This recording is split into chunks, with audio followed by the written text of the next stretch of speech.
Musical instruments can take you to that place when you really have a connection with them. It's kind of like a really fulfilling thing. I think a handcrafted guitar, it's got its own energy about it versus something that's been churned out of a factory. And I think that means something.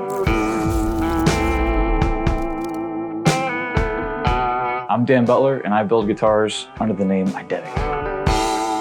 I was contacted by Jordan to make a guitar battle video featuring the 4 guitars that I had made. I heard from Jordan he was inquiring about building a custom guitar.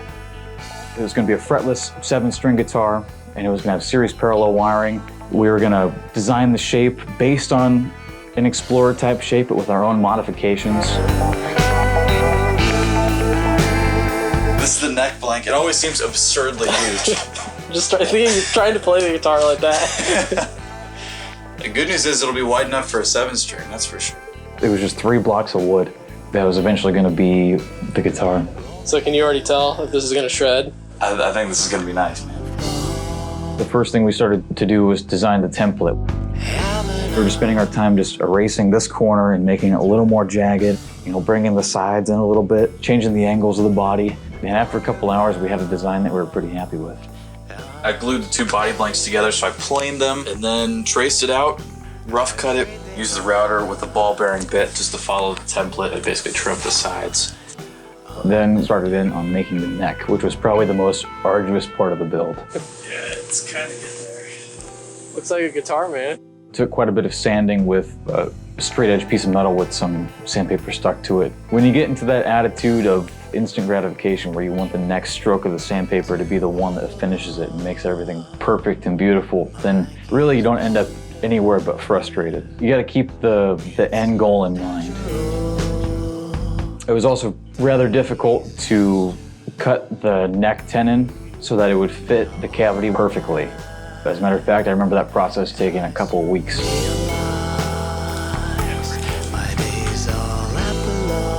That's gotta be so satisfying putting that in there like that, and it's just like so snug.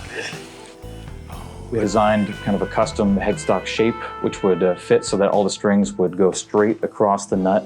We had to route out the cavities for the pickups. We had to buy special templates in order to route out for the 7-string Floyd Rose bridge. Once all that was done, we moved on to the fretboard. And we have a 2-way truss rod sitting in the middle of the neck. The neck is reinforced with 2 carbon fiber rods that run from just below the nut all the way down to where the neck connects to the body. We drilled the holes for the tuners in the headstock. We drilled the holes to mount the Floyd Rose bridge in the body. We drilled the holes for the knobs to come out of the control cavity. We designed the cover for the control cavity, which is a bit of a strange shape. The idea was to have each peak and trough of the wave correspond to where a fret would normally be. That I came in with a small bit and a Dremel and inlaid some Roman numerals on the side. And we decided to put some epoxy on the fretboard just so that we could come back in and radius sand the fretboard. And after that, I did a little bit of light sanding, then I gave it to Jordan to take to Greg to get the painting done.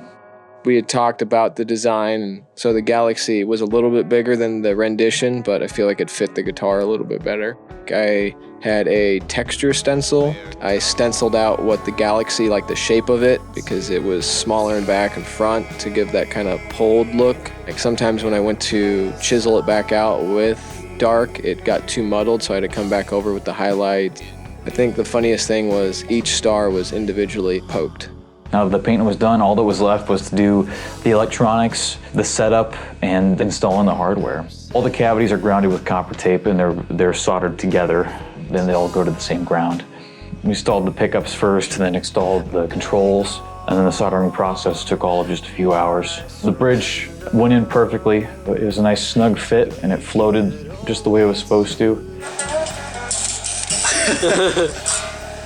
The tuners are locking tuners, so they were very easy to install. It made the whole process of slotting the nut very easy.